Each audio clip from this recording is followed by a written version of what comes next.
The 12th of April, 2024.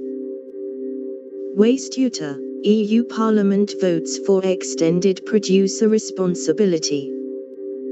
It's confirmed. Pharmaceutical and cosmetics manufacturers will have to pay for eliminating micropollutants in urban wastewater within the European Union. The two sectors will have to jointly cover at least 80% of the additional costs induced by the cleaning up.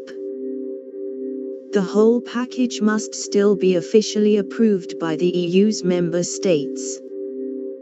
On Wednesday, the 10th of April, 2024, the European Union's Parliament approved a package of rules that will make the pharmaceutical and cosmetic